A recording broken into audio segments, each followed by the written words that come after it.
Stok masih banyak. Pelanggan kemarin udah beli sih. Tapi gimana ya caranya biar mereka order lagi tanpa aku harus capek-capek cari orang buat spamming iklan? Kenapa deh? Bingung nih. Kira-kira kalau pelanggan yang udah beli lagi itu kita gimana ya cara tahu kalau dia tuh bakal beli lagi apa enggak? Kalau masalah itu kamu tenang aja karena akan ada pembahasan terkait pembelian ulang pelanggan akan dibahas oleh saya Gizia Amelia Putra dan Ibu ya di Indonesia.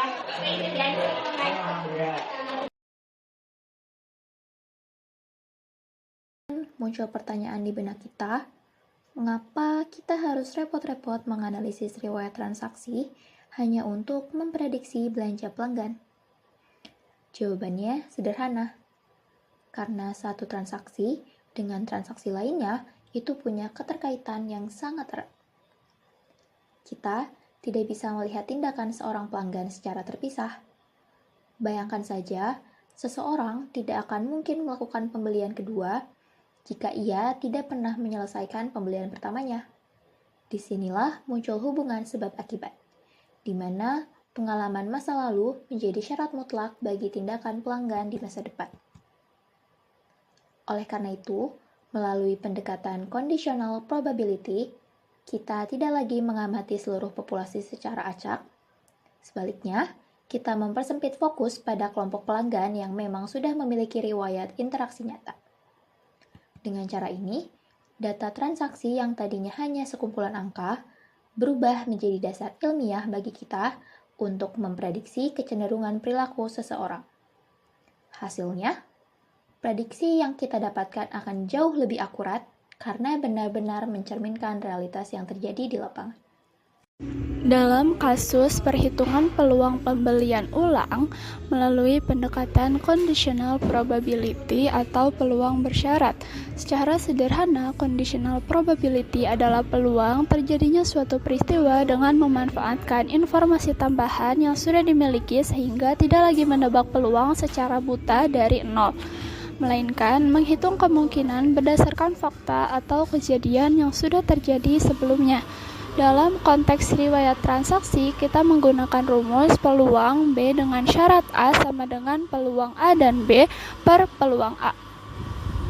Untuk lebih jelas, mari kita bedah satu studi kasus. Bayangkan, ada sebuah butik fashion bernama Butik Elara.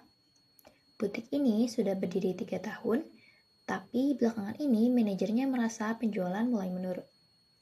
Untuk mengatasi hal ini, Bu Sari selaku manajer ingin merancang program loyalitas.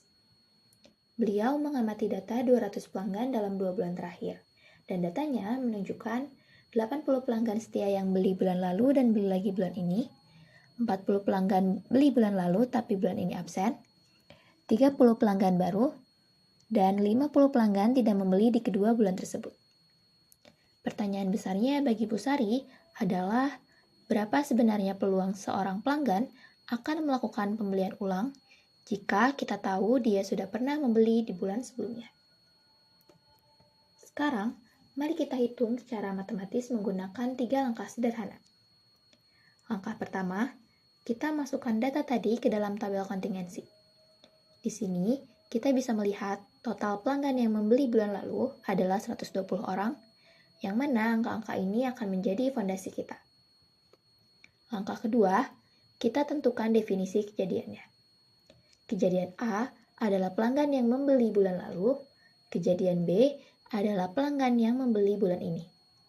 Dan yang ingin kita cari adalah peluang dari B bersyarat A atau peluang ia beli bulan ini dengan syarat sudah beli bulan lalu.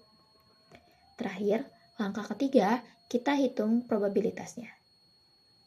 Peluang pelanggan beli di kedua bulan atau peluang A irisan B adalah 80/200 yaitu 0,40. Sedangkan peluang umum pelanggan beli bulan lalu atau peluang A adalah 120/200 yaitu 0,60. Dengan rumus conditional probability, kita tinggal membagi keduanya yaitu 0,40 dibagi 0,6 dan hasil yang kita dapatkan adalah 0,667. Interpretasi dari hasil perhitungan yaitu peluang seorang pelanggan melakukan pembelian ulang di bulan ini jika diketahui bahwa ia pernah membeli di bulan sebelumnya adalah 66,7%. Artinya dari setiap 3 pelanggan yang sudah pernah berbelanja, 2 diantaranya cenderung akan kembali membeli.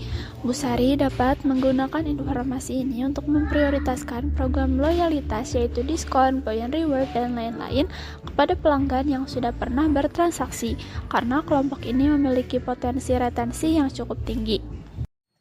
Dari seluruh proses tadi, dapat disimpulkan bahwa pertama, penggunaan conditional probability terbukti sangat efektif karena kita menghitung peluang berdasarkan syarat riwayat transaksi. Hal ini membuat ruang sampel kita menyempit dari yang tadinya umum menjadi sangat spesifik, sehingga estimasi yang dihasilkan jauh lebih akurat. Kedua, jika kita bandingkan angkanya, pelanggan yang pernah membeli sebelumnya memiliki peluang beli lagi sebesar 66,7%. Angka ini jauh lebih tinggi dibandingkan peluang tanpa syarat atau pelanggan umum yang hanya berada di angka 55%. Selisih ini menunjukkan bahwa riwayat belanja adalah prediktor yang sangat kuat. Terakhir, riwayat pembelian terbukti nyata memengaruhi kecenderungan pelanggan untuk kembali berbelanja. Jadi, program loyalitas Bu Sari sebaiknya memang difokuskan pada pelanggan yang sudah pernah bertransaksi karena potensi keberhasilannya jauh lebih besar. Sekian yang dapat kami sampaikan terkait studi kasus conditional probability pada pembelian ulang pelanggan. Terima kasih banyak telah menyimak.